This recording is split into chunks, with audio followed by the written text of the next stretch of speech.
Board to order, and our first order of business is the Pledge of Allegiance, and all rise. I pledge allegiance to the flag of the United States of America and to the republic for which it stands, one nation under God, indivisible, with liberty and justice for all.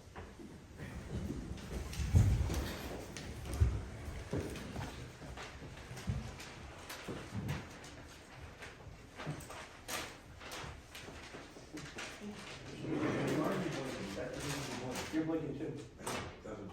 Are we all? There's something wrong. Maybe the battery's low. No. Operator.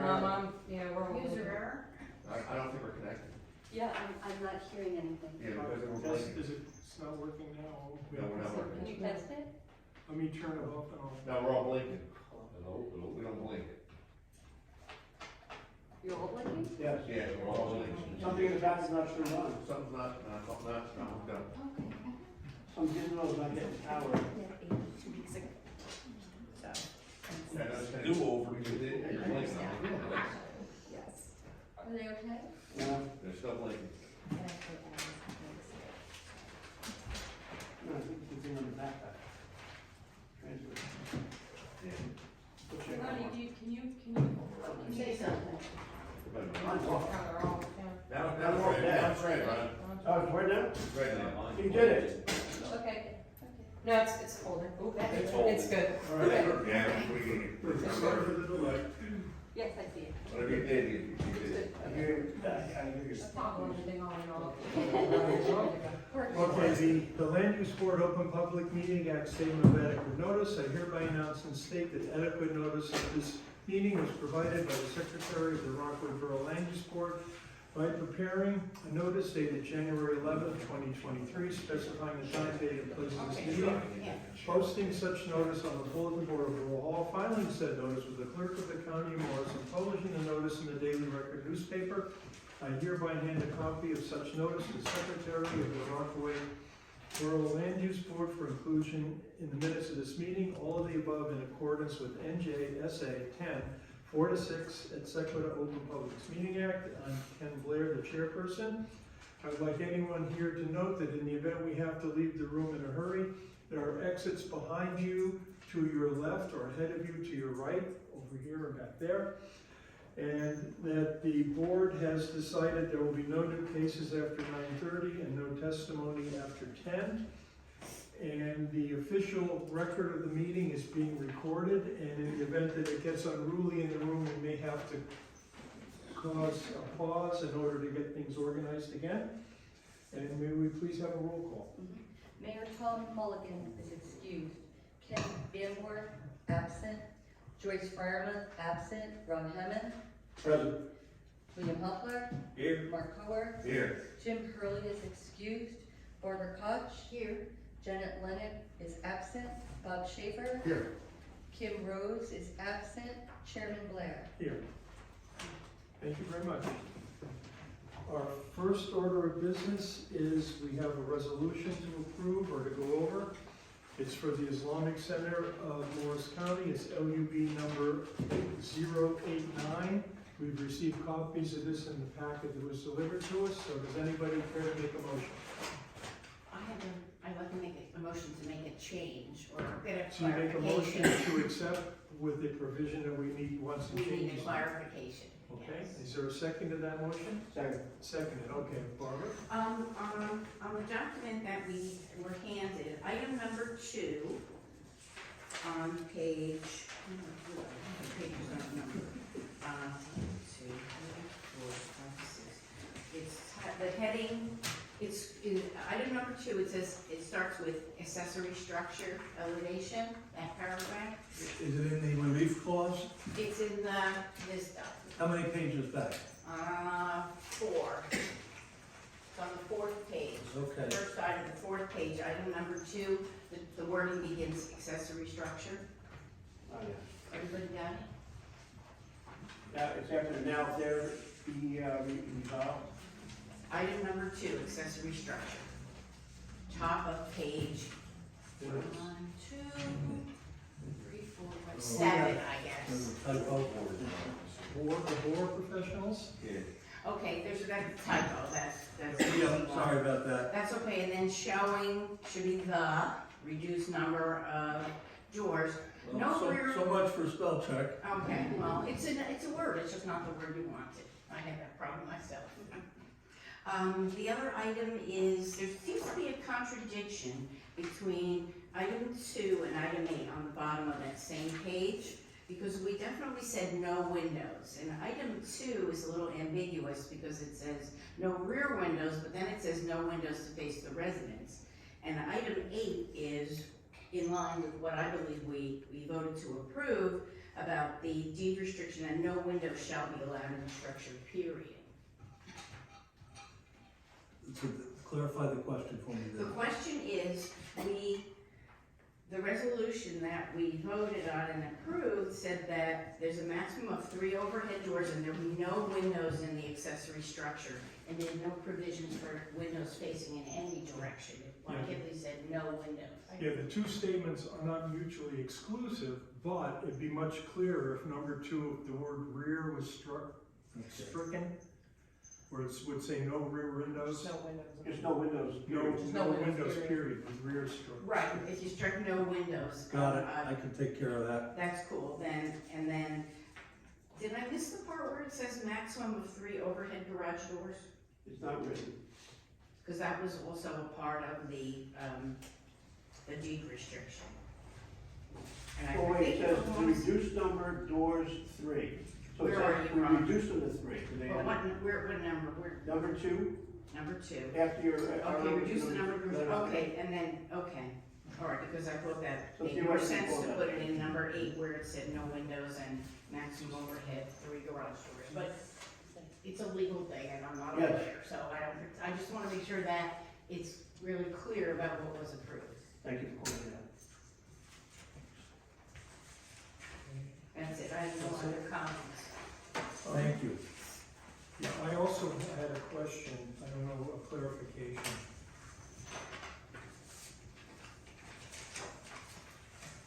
The interior space will be reconfigured to add a new condition. Kitchen. A new Where are you? kitchen, we're on the findings, it's on 1, 2, page 3, whereas the board has made the factual findings.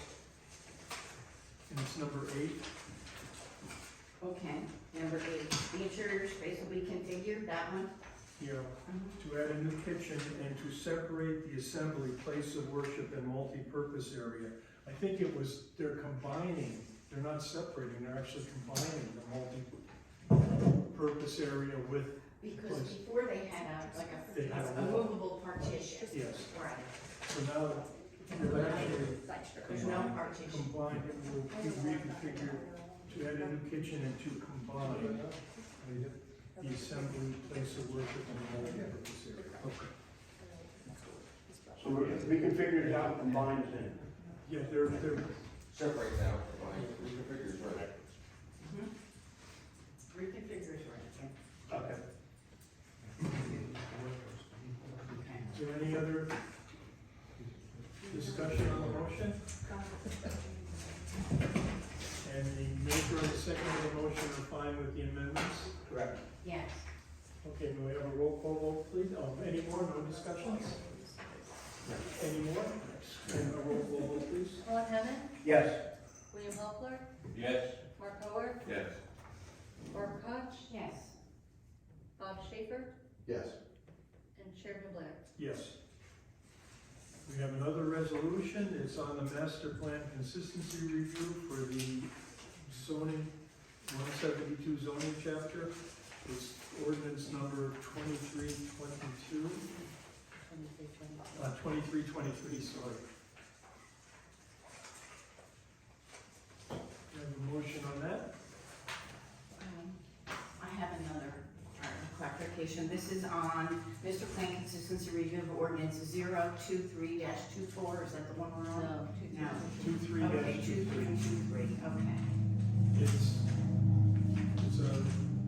dated December 5th, ordinance 2323. Master plan consistency review. Okay, I don't have anything on that. It came in the packet with items. Yeah, no, I don't have anything on that one. I'm good. So I'll make a motion to approve. I'll second. And it's approved, it's a motion to approve and seconded. Any discussion on this? Basically, it just said that we reviewed it and we feel that it's consistent with the master plan. No discussion? Roll call vote, please. Ron Hammond, Yes. William Hostler, Yes. Mark Howard, Yes. Barbara Bush, Yes. Bob Schaefer, Yes. Chairman Blair. Yes. Thank you very much. Now finally, we get the application LUB 067B, 74 West Main Street, Urban Renewal Association. And the board members have all received the documentation that was supplied. We've had a chance to review it before the meeting. We've all had the opportunity to visit the property if we're so inclined.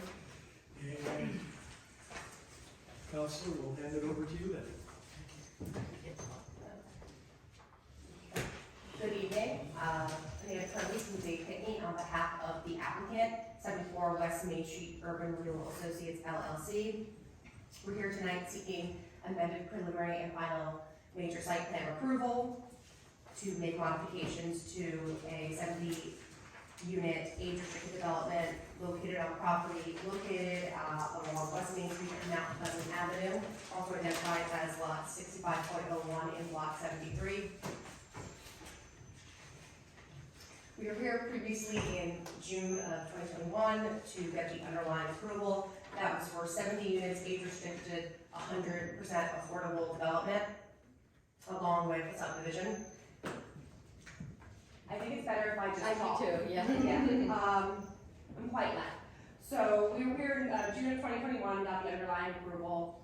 Since that time, the developer has been reaching out for funding sources, as this is 100% affordable development, and there is a gap in the funding, so they have a solution. The solution is, in order to receive extra funding, we're going to convert 13 of the 70 units to supportive housing.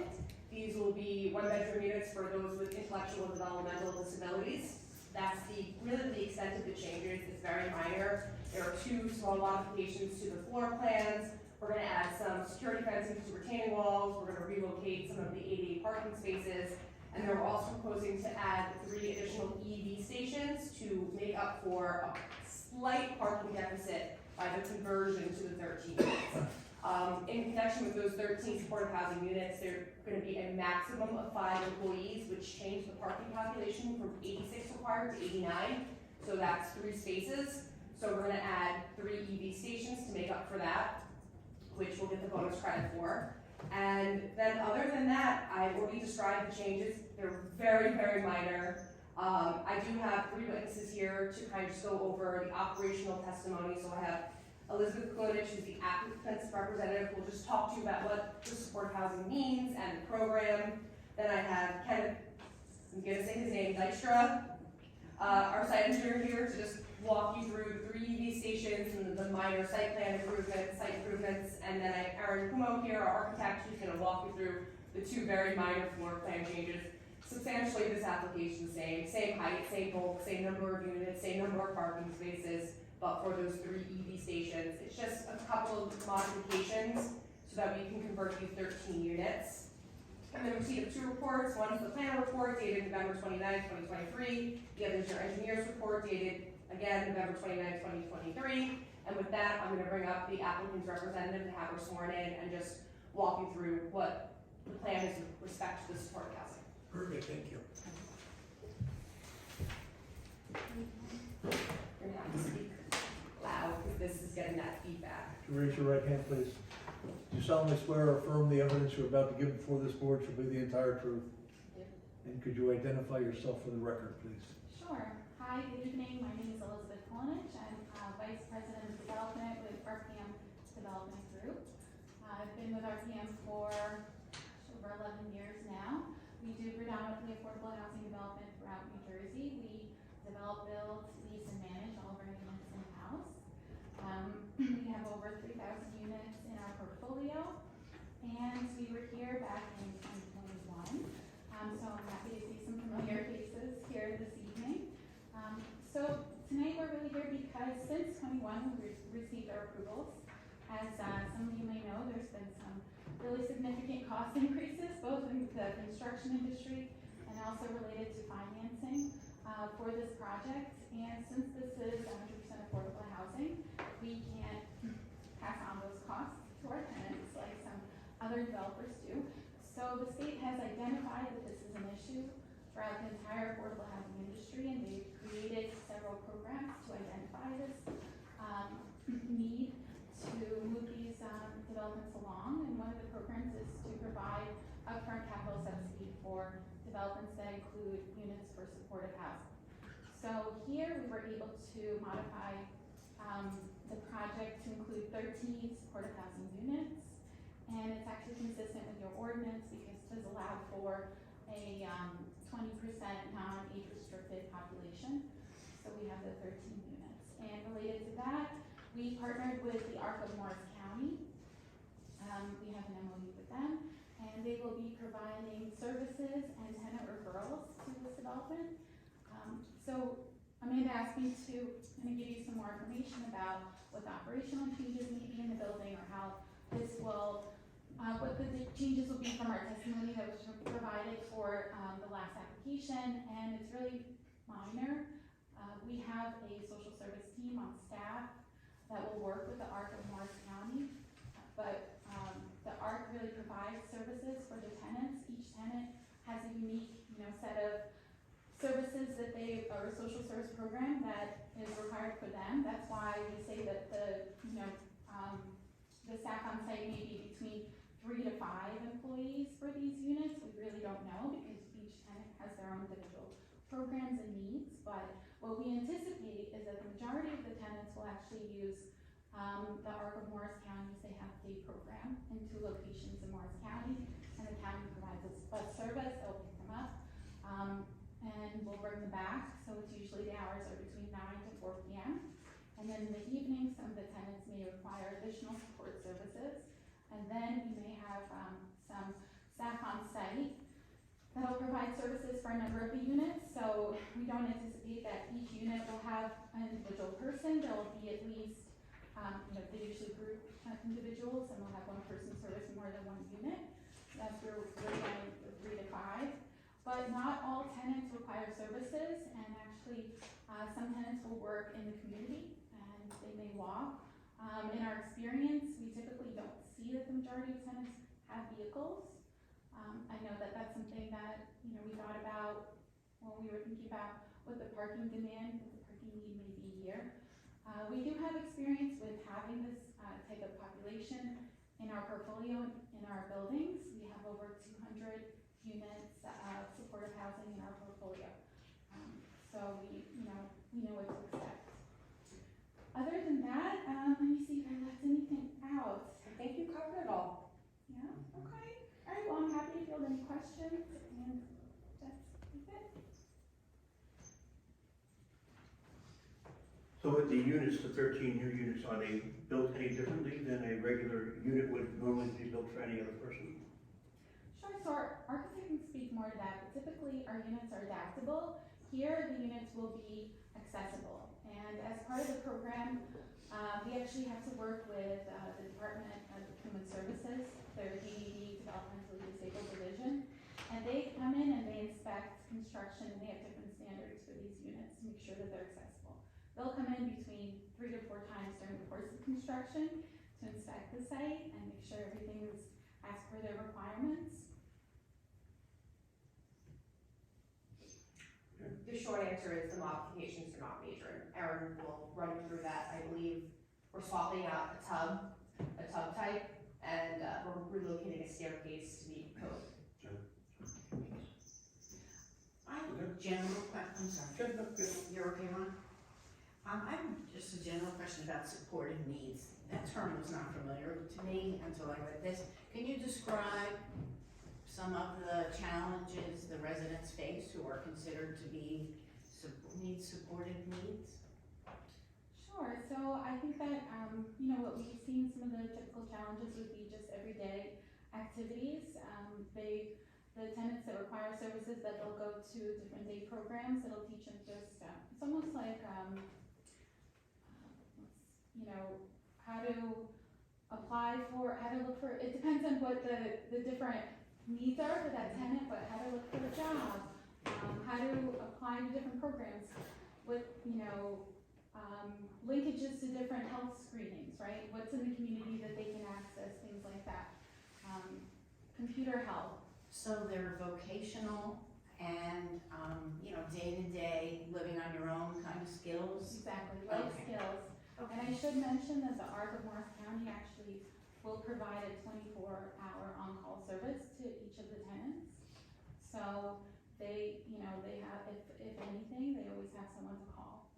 I might have missed it on the drawing, but is there some kind of like emergency button or something in these units where folks need overnight care, they maybe hit the button?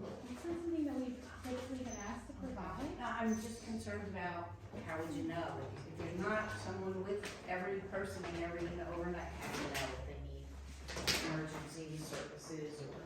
I would just assume that if someone has such a severe disability or intellectual disability, they would not be permitted to live in the supportive housing alone, correct? Right. Oh, okay, so there's certain criteria of your, I'm gonna say disability, and I'm sorry if that offends anyone, but related to who's eligible for this type of housing. Is that Right, fair? and typically that, we've seen it's with more independent, clients. Okay, all right, thank you. And the website actually says intellectual and developmental disabilities, so Okay. you can use the word. Okay. We're still Are those- politically correct. Are those units like all together, or are they scattered around, or are they one particular area of the floor or something? They mostly are spread out, but I believe a number on the first floor, Yeah, there's 5 on the first 5 on the first floor, 4 floor. on the first. So they're spread out throughout the building. So any of these designations, these numbers, these types, room types, they're not indicative of the occupancy, or just more style? I think Erin can Yeah. address that, and I believe It's on- they're all they're one on bedroom the units. Yeah, I recognize that. I just wondered if the units are any different. Just related to accessibility. That's really the main difference in the units, just to make sure that they're accessible. What is that? So They're for, ADA accessible units. Okay. so for example, Erin will address it, but I believe we're changing a tub that's normal, like a tub you can lay into, one you can wheel into. That's an example of a change. Got it. Is your question around like fixtures will be consistent? You wouldn't walk into one unit and tell that this is the supportive in terms of quality versus the other. One other question, because it's considered supportive needs, that doesn't supersede the current town ordinance about a one-bedroom unit may only have 2 occupants, maximum of 2 occupants, that still holds true? Yes. Okay, thank you. Does it still count as do these count for low and moderate income? So the 70 number for us, which is a concern too, is that we still get 70 units of low or moderate income housing. 100%. Okay. Yeah. That's good to know. And Fair Share Housing has looked at this and agreed to this as well. So just so you know, this has been agreed to, that this is part of the settlement. It would make sense, but I Yep. just wanted to know up front. Thank you. It might make sense if I just put something on the record. We have communicated this just from an affordable housing planner role, and one of the questions I had was, do we have to go back and amend the settlement? Do we have to go back and amend the housing element? Because that's a process, obviously, to present, and it's my understanding, I will let you testify, but it is no. No. Is what they said? Okay. Your understanding is what's going on? No, the did guidance not- from our Okay. court-appointed special master, who's essentially a liaison, we'll call him the referee, as well as Fair Share Housing, is that they agree this would be consistent with the town's housing element, which this board adopted, I think, 2 years So ago. you don't have to reopen the DJ action. Right, that's my Right. understanding. All right. Good, That is my understanding as well. good. Any other questions? I'd like to open the meeting to the public. Is there anyone here from the public who would like to ask a question about what they've just heard? No, thank you. Seeing no one, we I'm close the listening meeting to the public, today. and we thank you very much. Thank you. I'd like to call on our site engineer to just go through the minor modifications. And while he's coming up, we have an exhibit for you. I'm gonna mark it as A1. It's a colorized site plan drawing. Perfect, thank you.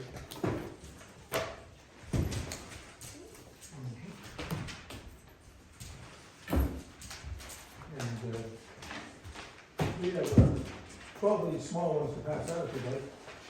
Thank you very much. These are colorized renderings of the site. Yes.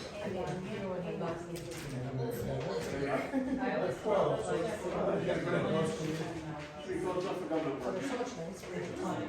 Especially, I mean, I'm used to looking at things and walking away and sentences and stuff. Thanks a lot. I don't know. You can see which one. Like, you just kind of used to line wash on top of it. Something's Is there an extra I can have? Is there an extra I can have? All right, yeah, we got. Thank you. I've seen it. Yeah. We have one story of these. You solemnly swear or affirm that the evidence you are about to give before this board shall be the entire truth? I do. And you are? Kenneth Dykstra. And Ken, can you give me your background or qualifications? And did you appear before this board in 2021? Yes. Been here on the previous applications. And all of your licenses and Yes, I'm a New Jersey licensed professional engineer, planner, and surveyor, and they're all valid. thank you. We're more than happy to welcome you as an expert. Thank you. Thank you. All right, Ken, the floor is yours. Can you just review the very minor modifications proposing here? Yeah, the exhibit that was marked is a colored version of the submitted site plan with a few minor changes. So what we did is the handicap parking that was discussed, that was from the prior approval. We were required to move it from I think it was on the left side of the building to the front. That was a condition to get it closer to the front door. So those 4 spaces are now in front of the building near the main entrance. The other thing we did is with the change to 13 supportive housing units, the parking requirement went from, I think it was 84 before, and 86 spaces were provided, and now the parking requirement is 89 spaces. The exhibit does have an updated parking calculation that'll get you to the 89 spaces, but basically it's 1 space per every unit, 1 visitor space for every 5 units, and then 5 employee spaces. So that equals 89 required spaces. The site has 86 parking spaces, and we have designated 3 of those as electric vehicle spaces. So when you build the electric vehicle spaces, you get a 2-for-1 credit. So that's our 3 extra spaces to comply with the 89 requirement. So 86 physical spaces, but 89 with the 3 EV credit. So those parking spaces, the EV were added on the right side of the building. And they're noted on the exhibit. They're a little bit hard to see, but EV, it's noted, and basically near the right rear corner of the building on the right side. And when you put an EV, you have to have one that's actually accessible. So we had to widen one of the spaces and make it an accessible space. So instead of being 9 foot wide, it's 16 feet wide with 5, or rather, it's 14 feet wide with a 5 foot aisle. So. These will be wired or make ready? Well, they have to be at least make ready to get the credit. Yep. Just asking which one. Yeah. So I believe make ready is what's proposed. What does make ready mean, sir? The spaces they're all wired for the chargers, but they don't actually have the chargers there. So the circuits and the wiring. Yeah, for example, like the electrical conduit is all in place, so when they go to put the charger in, they don't have to rip up the sidewalk to run it or anything like that. It's all in place. So exactly, and per the state regulations for this, when you put in make-ready spaces, there is a certain time frame that they have to be converted to chargers, but they grant a little bit of leniency as long as they're Oh, they ready. do have to be converted sometime. At some point, yeah. I believe it's It's not like you can just say, listen, I have my spaces, and it's 5 years from now, there's still makes ready spaces. there's a timeline that's associated with it. That's right. Okay. So So really, that's all that changed from the site plan, everything else, lighting, landscaping, grading, drainage, is all the same. The retaining walls. Well, the fencing was always part of the retaining wall design. Any wall over 30 inches has to have safety fencing. So it was in the details, it's now actually shown on the site plan drawings also. You said you relocated 4 spaces to the front? Well, the ADA spaces were previously, if I recall, they were on the left side of the building, and which was further from the main entrance. So they've been relocated to the front parking, the front spaces, near the, I'll call it the right side of the building, but in front, opposite the main entrance. I remember we spent a lot of time last go-around on circulation. Nothing's changed in that regard, has it? No, and I know it was, you petitioned us to go to the county and get the waiver for a 20-foot wide driveway, right? The county required for one way, it was 15. We got the county to issue that waiver, so they approved it at 20 feet. They've approved the crosswalk, they fully approved the project actually, and the minor subdivision has been perfected. Okay. Questions, please? Just a couple quick questions for Ken. Thank you very much for explaining and for the nice colorized exhibit. The van parking space, I know I had a question about this in my letter. So the same van parking space that's in the front of the building, it's the same location and size as what the board had previously seen, is that correct? Yeah, we have the loading Yeah, the loading zone. It's zone. actually a very large loading zone. Right. So would the intent be the bus van that we spoke about from the ARC of Morris County, would they also use this for their pickups and drops offs? Would that be the intent? If it's a bus style, it would be too large for a typical parking space, so that would use that loading area, yes. Okay, but there is a possibility that it's a smaller van that could just use a regular parking Yeah, space, is that correct? typically for these day programs, they just run a standard van, so Okay, it's great, size. even better. Yeah. So, okay, great, I just wanted to clarify that no changes were required for this, van that's being utilized. Otherwise, I appreciate the efforts, to accommodate the additional parking. We had some conversations and, just so the board knows, we talked about maybe, taking away some of the green space and adding the parking spaces, but we found that the EV both helped meet the intent of the new law, which was not in place when this was originally heard, and would help keep our coverage down, keep our green space, keep our landscaping buffers. So, in my opinion, this was a great solution that, we can all be happy with. So thank you. Yeah, we only took away 5 feet of green space because that's one space Yeah. had to be wider. Very minor though. Just a quick question. The thing in the front, I'm looking at the drainage.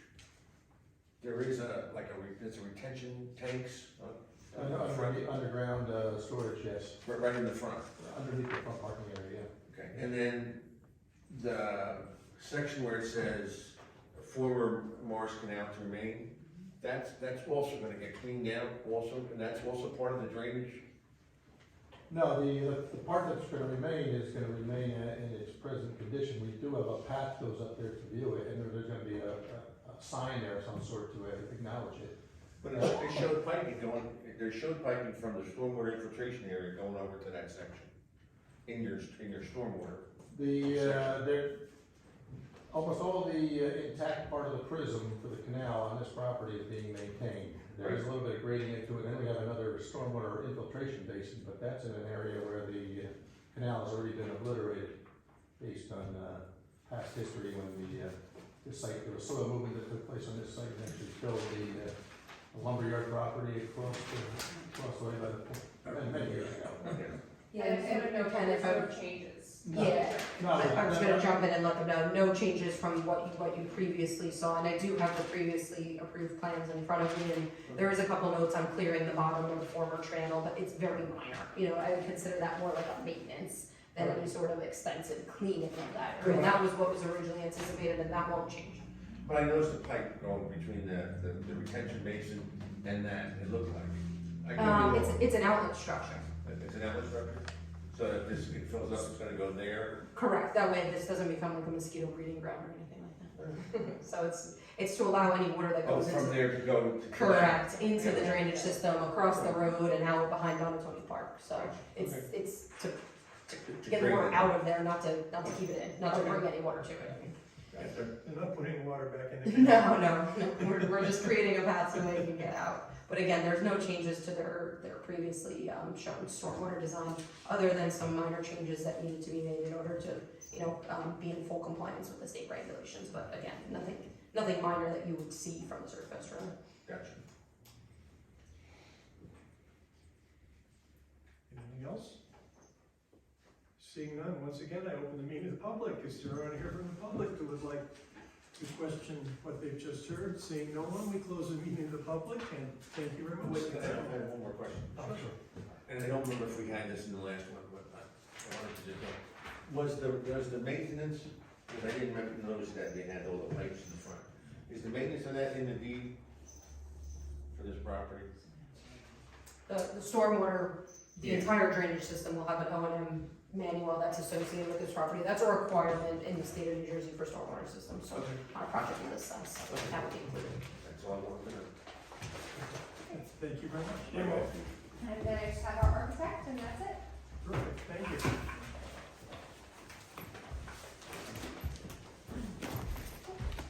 And we're gonna mark, Erin has prepared the exhibit, we're gonna mark it A2. It's just the floor plan showing the revisions. And then Erin, if you can get sworn in. Do you solemnly swear or affirm the evidence you're about to give before this board to be the entire truth? I do. And your name is? Erin Kumo, Spell the last. P-U-M-O. And Erin, if you could just, you take a seat, you can, please give the board your background qualifications and your license in good standing. Yep, my license is current and good standing in the state of New Jersey. I'm an associate at Lace Architecture and Engineering, and I've been working there for over 11 years. Thank you, we're more than happy to accept you as an expert in your field. Thank you. And Erin, if you could just very quickly, review the changes to the floor plans to accommodate the supportive housing. We're gonna stand next to each other, so. Great. So, with regards to the supportive housing changes, 13 of the one-bedroom units were converted to DDD units, and all of those units are indicated on the plan. We have labels under each unit, and any unit that was converted is called designated DDD unit. So they're located throughout the floor plan. They're not all in one section. On the first floor, there's 5 units. On the second floor, there's 4 units, and on the third floor, there's 4 units. In this particular plan, this is the first floor plan, and we bubbled the locations of these units. So there's one here in the front, one here in the back, one here, and one here. So you can see they're evenly distributed throughout the floor plan. The other change that was not related to the DDD was the building code update required for egress. Stair B over here on the left side of the building and our elevator were reconfigured so that egress can be directly from stair B out to the exterior, which we didn't have in our previous plan. Again, that was not related to DDD, that was just a plan change that was captured in this revision that we wanted to point out. And I just want to mention there were no changes to the exterior elevations around the building. All that remains the same materials, everything is the same as the previous approval. And all of the units are accessible? Yes, all the units are accessible. And the main change in the DDD units is that they're going to be constructed, all the units are adaptable with the exception of the DDD units. Those will be accessible, meaning they will be constructed from the start with grab bars, the countertops will be lowered. Amanda mentioned the tub that you normally step in is going to be a roll and shower, things like that will be implemented from construction. The one thing I noticed off the bat, and I noticed before in the other plan, this actually is a difference, and maybe it was changed last time, I did notice it last time. On the far right of the building, I don't know what side, it's east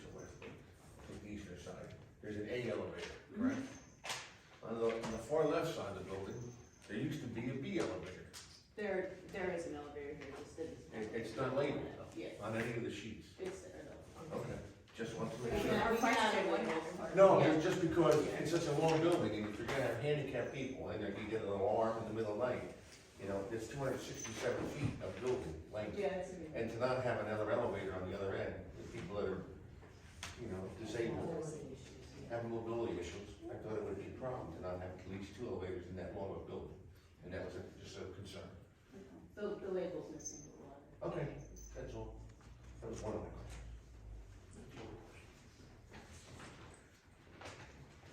Well, there was 2 elevators in the original plan. There is 2 elevator shafts, but They're still there. She said it's on record. that's one of them. Not seeing any questions, once again, I'd like to open the meeting to public. And seeing no questions, I close the meeting to public. We thank you very much. Thank you. That's all we have here for our testimony, and, thank you very much. Thank you. One other question. Your triple D units, they're all different styles, right, though? Like, I know some are, say, they were a type LL unit, where this one says it's a type JJ, so they're just different styles, right? Yeah, that's just a. That just tells you the style of the unit that it was before it became, like, it's still a type LL, but it's now designated Yes, disabled, it right? was a type of, type of. Disabled, okay. And I think the main difference there is that they are immediately accessible, Yes. while the other ones are adaptable. Correct. Right. Adaptable means convertible. Yes, depending on the tenant. Mr. Chairman, I have a question for, I guess, the entire. Sure. Thank you. It's probably a question maybe even for the attorney. Just something I put in my report and just wanna kind of get up to speed. So we did a resolution compliance back in 2021. I think that I was just revisiting that report. It's mostly some edits needed on the architect and engineer side. I don't think it's a substance change. I know that this summer we got some resolution compliance plans to review again. Admittedly, I haven't really done that yet, knowing this was pending. Just a reminder, that there is a 2021 resolution compliance report still open with our office. I'll let Sam speak for her office in a moment, but should the board approve this, and we submit for resolution compliance again, it captures all the conditions from the original approval, the original report, just to make sure all the plans are cleaned up for official sign off. Yes, and our office will prepare a cover letter addressing everything. I would only ask if it's in conflict, that it would apply. So for example, if you have a change to EDD units, and now it's completely different because we're changing the EDD unit, that probably would not. But other than that, sure. No, absolutely, I agree, and I think we had very few, items left, and I know we were still waiting on some outside agency approvals. I know, and Ken, you might need an update, but just for the board, I know they had gotten their DEP approval, county approvals. I think the last 2 things we were waiting on were the, treatment works approval, which is their sanitary sewer connection approval, and their, water main extension permit, which will come from the DEP. I know those were both endorsed by the borough, they were submitted by the applicant, I just don't know if they've been received to date. Those kind of take a little while sometimes, so, but they're both in the works, which is good. There was questions regarding the soil borings. Did that ever get done? Because that was another question that came up at the original meeting. Any of those items might still be outstanding for resolution compliance. I don't know off the top of my head, I'd have to go back to the list and see if they were related either to the retaining walls or the stormwater retention basins. But I can assure you, if they need to be done, they will be before they get any sort of building permit. Well, only because one of the biggest concern that the closest neighbors had was they were concerned that, no, not so much runoff, runoff too, but just runoff's coming downhill away from their house, but they were concerned if they hit rock Right, at the retaining walls. at the retaining walls. Yeah, they have submitted, detailed, I believe, and Ken correct me if I'm wrong, but I believe at this point we do have the detailed retaining wall analysis and calculations to review. Again, we've kind of been holding off on that review pending this amendment and making sure everything got approved, so I believe I have that information in hand, I just have not, but over the next couple of weeks is probably what I'll be doing over Christmas break, so. No, I'm just saying, that was one of the, that was the last concern. Yeah, I mean, I know they have to do what they have to do, and we had asked if they would, if they had a blast, which we're hoping that doesn't happen, but we were asking that the closest residents got a, for their benefit, that took pictures of the basement, so that if any cracks occur, then we know who created it. No, absolutely, I recall. And there's something within the ordinance, the overlay, that speaks to, insurance for like blasting and drilling and excavations. Right. If there's damage to off-site properties.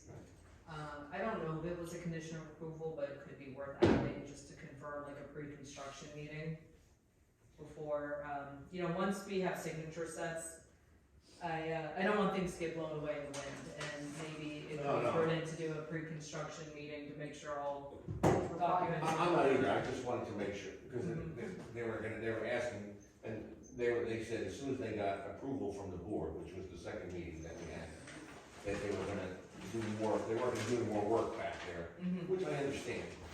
You don't do work until you get approval, and they didn't get approval, and then they got an approval. So after that point, they were gonna do whatever they had to do to make sure that they could get into, dig it back far enough into the hillside, to get the retaining walls in, and get the, how much feet they needed to, because I don't think they have quite enough feet right now of flat ground off the bat. I think they need a little bit more anyway to go into the hill. There goes the reason for the retaining walls. Yeah, that's the purpose of the retaining wall. Right, because then they would go back, so forth. But everything in our original approval is still there. We're not changing the retaining walls. No, I thought that was there, I just wanted to bring it up so that it's still on record that we Yeah, were told. I'm sure we all remember all the discussion on that. No, and I know she said that a lot of things were done, and I just was curious if that had come up. Okay. We need a motion, Could I ask one more question? of course. I'm sorry, I'm sorry, I can't remember your name, the woman in the gray jacket. My question is about I'm gonna call it nature of the tenants. Is there a potential for any of the occupants to need like special education or something? I'm concerned about, maybe learning the school system, if they have to make some accommodation, or the budget people, if they have to say, we have to send someone. They're adults. These Oh, are they're adults. These are adults. Thank you. Yes, Okay, no. so there are no children. There are no Because it children. said not These are age restricted. adults who They're are, adults. they're not 55 over, they may be 55 over, but everyone will be an They're adult. adults. Okay, Yeah, they're- this is meant for adults who are capable of living independently with guidance. So they have day programs to teach you how to grocery shop, So the how to finance, how to do life skills, so that they don't have to stay with their parents and they can live alone. And then they have supportive services in the evening as needed. So elementary and high school education No. doesn't come into the mix? No, the school board, none of that, but these are adults. Okay. And Thank support you. service would be even like just helping them make dinner. I think it's life skills generally, just teaching them how to live independently, and they are specifically chosen for these units as capable of that. So if it's someone who has such a severe intellectual or developmental disability that they cannot live independently, they will not be chosen for these units. Gotcha. Okay, cool. You good? All right, I'll make the motion. To approve, Lance? That we approve. With whatever caveats we put on. What are you thinking of as a? We'll put the elevator in. Elevator there. Label the elevator on the official plans. Yeah. Second. We have a second? Is there any more discussion on the motion that we have? Seeing none, we have a roll call vote, please. Ron Hammond, Yes. William Halper, Yes. Mark Howard, Yes. Barbara Koch, Yes. Bob Schaefer, Yes. Chairman Blair. Yes. So thank you Thank very much. you very much. Everyone enjoy this holiday season. You too. Thank you also. 23, 24. No, we did 23, 23. Now we're going to 23, 24. Oh, this one, 23. See what it is we've been asked to review. Is November 22nd. Try to sum this up. This is what is kind of a routine, I think, at this point with the board for a consistency review of the master plan. Our office worked actually a few months on this ordinance. We did it in conjunction with the township administrator, with our board engineer here. and we called upon any township experts that could be helpful in this. And what this ordinance is really bringing your parking and loading ordinance to the 21st century. I think that there have been old parking ratios that may have been acceptable at some point that aren't really aligned with engineering standards today, with the code, as well as a couple other areas where it's time to improve the parking ordinance and the loading ordinance in Rockaway Borough.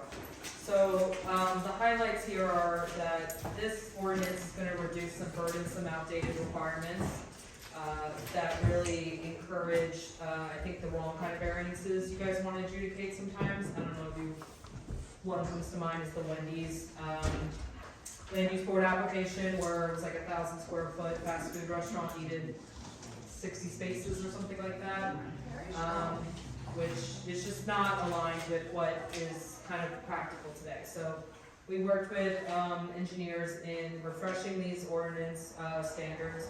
We also took the ordinance and provided flexible ways for owners, maybe in your downtown or your neighborhood commercial districts, to improve and rehabilitate their properties without triggering new parking requirements, as well as providing maybe some shared parking mechanisms. Very thought out exemptions. We're not talking about free-for-all exemptions on parking, but in situations that will encourage rehabilitation and reuse of existing buildings rather than discourage a change in use that might be here for a parking variance for an existing structure. This ordinance also establishes a parking trust fund system, which is aimed to generate some revenue to the borough, which is looked at on a case-by-case basis, but essentially opportunities to fund the trust fund in so that the borough can put in some parking or transportation solutions in town. So maybe you have a property downtown that might be short a space or two in their parking requirement. Could be an opportunity to pay into a trust fund that then improves roadway systems or improves crosswalks or establishes some kind of funding system for the town administration to consider in better solutions there. Also in this ordinance, it incorporates certain aesthetic design standards into commercial and multifamily parking and loading, so that what this ordinance kind of lacked was setback requirements, screening and buffering requirements. It lacked aesthetic treatment of certain front yard parking that could be really unsightly to see a sea of parking in maybe your neighborhood commercial district. So this puts some standards in place where, you know, these are things that I think the land use board have encouraged before, and applicants have been amenable to do certain conditions as approvals, to do a little more landscaping, to maybe have just better design. But it kind of was more on the applicant to agree as a condition, but what this does is it makes it regulatory. So that there's objective landscaping buffering requirements around parking. So this looked into that. And so I would say it's a sustainable ordinance. It also adds bicycle parking requirements. Not like a robust amount. We're trying to, you know, be mindful. This is kind of new to the borough.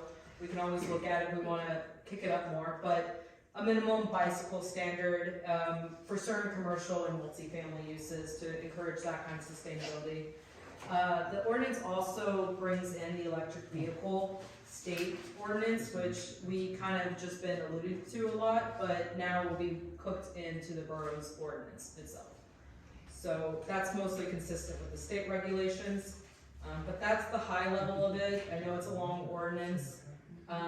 In the memo, we cited a couple page numbers and goals where this encourages better circulation, so the circulation element encourages commercial and business, economic development really, because it can be burdensome to come here for a parking variance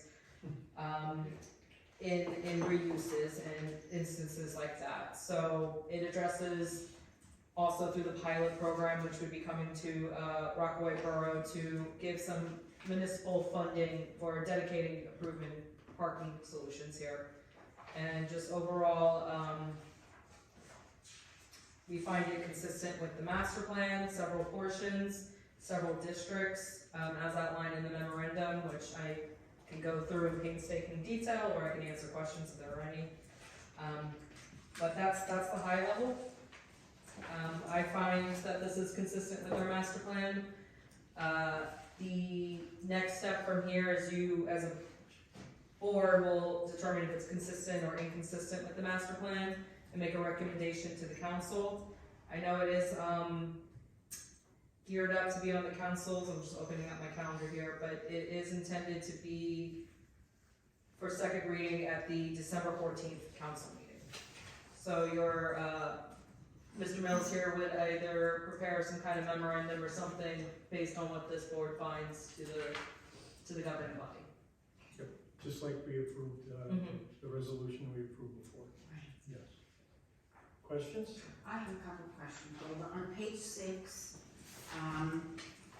item, I love it when the pages are numbered, A, B, and C, it says entire section removed. Does that mean that there's no? Are you, so I'm looking at something, I'm looking at the agenda. Top of page 6, it says section 172-114. Okay, and it's striking the required parking for residential, non-residential. It says that it's being deleted and reserved. What does that mean? So it's being deleted because Rockaway has, for some reason, like 4 ordinances. You have chapter 169, 170, 171, and 172. I'm used to seeing pretty much 1 or 2 zoning ordinances all within one. So something that your parking ordinance was kind of vulnerable was that some of these standards that I think you want to treat as variances rather than design standards, design waivers, we're living in the design section. Okay. One of those being like minimum parking requirement. Got it. So just move to the Technically, other section. somebody could say, I don't need a parking variance, this is in the design standard. We try to not let that happen, but you know, I don't want something to be interpreted or challenged or gray area. So some of these items were either removed because it was put in a proper section, it was removed because it was, you know, put in a proper section but also redesigned, or removed because it was completely an out-of-date item that we probably didn't want in the ordinance anymore. So the reserved is because, and I think this could be a legal reason, but typically when you have something reserved, you don't want to strike out that there was like a letter A, letter B. I think that's just more like a legal thing. It's like a placeholder. Yeah. Okay. Thank you. And then we have to read everything. And that's okay. It's like Jenga style to take these ordinance and put them in where they're supposed to be. I have another question on the bottom of page 9. It's under 171-20, driveway design standards. Item 4 says no residential driveway shall be located within 50 feet of the curb or pavement of an intersection. That's only for new construction, right? That's not, because there's so many houses that have little skinny lots. Read that again one more time. Item number 4, no residential driveway shall be located within 50 feet of the curb or pavement return of a street intersection. And I know we have a lot of driveways. Yeah, that wouldn't preclude anything that No, exists today. Doesn't apply to existing. Non-conforming pre-existing. So No, it's- okay, and then. And Okay. just a clarifier, the stricken out means it's like today's code and what's underlined is new language. That appears to me to be in today's code and we're not amending that part. Okay. I think this is my last question. Page 12, it's section 171-21. Item 9, it just says publicly accessible, charging stations shall be maintained in all respects, including a 24-hour on-call contact shall be provided. They just put up a sign that says if there's a problem, because you know, call this phone number. Is that what they do? That's what it sounds like. Like the railroad that has a crossing, has a sign that says if there's a problem with this crossing, call this number. Yes, Okay, thank you. And it must be a state requirement. it probably is, but It's on all of them. yeah. And the next one, it isn't my last question, what a surprise. Page 15, section 172-114. It's about the number of parking spaces for houses of worship. Is that just based on the number of, like, seats in the sanctuary, or is it based on, like, the size of the congregation? Because I know we have dwindling congregations, we have a lot more seating than we have people attending services, in my experience. It's the number, it's really the number of available seats in the sanctuary. Okay, so it is based on that. It doesn't have anything to do with how many people belong to that house of worship. Yeah, Okay, open number that could get swapped in. the number of butts and seats, okay. And you know, a learning lesson from the mosque application we just had, not all I think today the code says church. And it really only speaks to seats, and what we learned is not all houses of worship use seats. Right.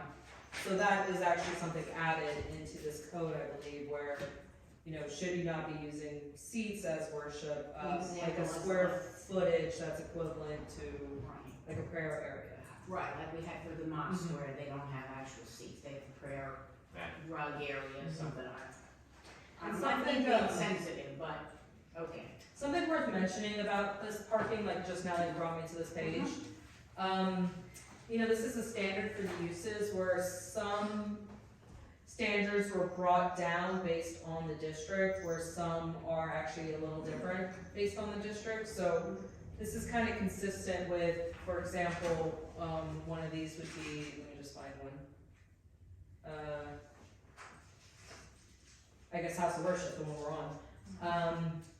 You know, that has a standard, whereas it's lowered if you're in like a neighborhood commercial district, and it's actually higher if you're in a highway district, presuming you need to drive to a house of worship on the highway versus sometimes you get neighbors walking to it. So some of these uses looked at like residential by the district versus, you know, maybe a certain office professional minimum of 3, whereas it's a little higher on the highway district. Okay. To account for those kind of standards, and that's something that's kind of more consistent with the ITE, the transportation engineer, the book, I'll call it. Right. These numbers weren't pulled from thin air. These numbers are drawn from the published standards. And approaches it based on districts. And it brings a borough's ordinances in more in line with the published standards. Right, like your retail demand of parking would be lower in your borough center versus a retail demand on the highway. My last question, and it is my last question, is about the payment in lieu of parking. It goes into, money goes into the trust fund. Who decides how the trust fund money gets spent? Policy. Excuse me? I was joking, I said policy. The governing body? And that's great that money gets put in the So- trust, but who decides whether it's how the money comes out, whether it's a good use of those funds to do something or not do something? So it's a good question. If I could just read the ordinance a little bit, I don't wanna give you something that I'm just saying and verify it.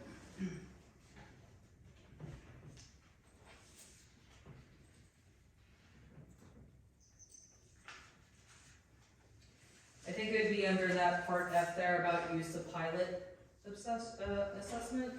Okay, the fees. So the trust fund shall be dedicated to planning, engineering, design, traffic, feasibility studies, acquisition, so these are what's allowed, essentially. I'm just reading on still. The expenditure of such funds for said purposes shall be made by the borough in the manner determined by resolution of the borough to be in the best interest of the borough. Proceeds of such funds should not be considered part of a municipal general fund. So that means mayor and council. It would stay at the council. Okay. The governing body decides to decide. Okay, that's it, that's all I have, thank you. Anything else? Seeing none, we have a motion, please. One more statement I will say is if you start seeing parking variances at the land use level now, it could be a sign to look at it a little closer, because typically when an ordinance is not updated for decades, We see a lot of applications that say, well, your parking code is way old, like, that's, you know, this brings it to the current time. So it could be indicative to take a second look at any parking variances that do now come to this board. Well, that was like our sign ordinance on Route 46. Right, like usually a fresher ordinance means it's a fresher take to, It'll be less opportunity for somebody to request. and so if one is being requested, does that mean it's not meeting a C1 or C2 criteria because you have a fresh code? It's usually harder to present a variance when you have a newer code for that reason. So that's just a thought, I'll say. Motion, please? There was one. Sorry to interrupt the No, motion. when was started? I'll make the motion. Second. Any discussion? This is a motion to say that the changes are in Find line. it to be consistent with that. Yes. And we have a roll call vote, please. Ron Hammond, Yes. William Hopper, Yes. Mark Kohler, Yes. Art Cottage, Yes. Bob Schaefer, Yes. Chairman Lair. Yes, thank you. Two quick letters. We have a letter from the Morris County Department of Public Works, Division of Mosquito Control. If you've read that, that basically gives them the right to do what they need to do to make sure we're not overrun by mosquitoes. We also had a letter from the Morris County Soil Conservation regarding lot 73, lot 65.1, which we just heard.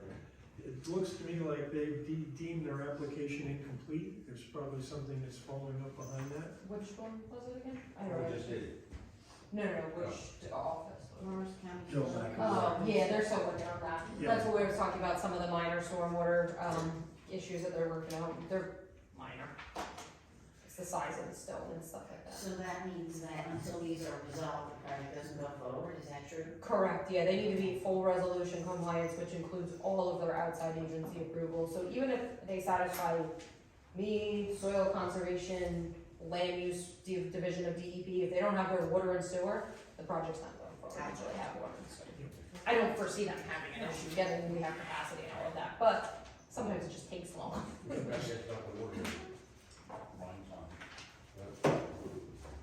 Wait, any other discussions or issues that need to come before the board? Seeing none, we adjourn the meeting, and thank you all for coming. And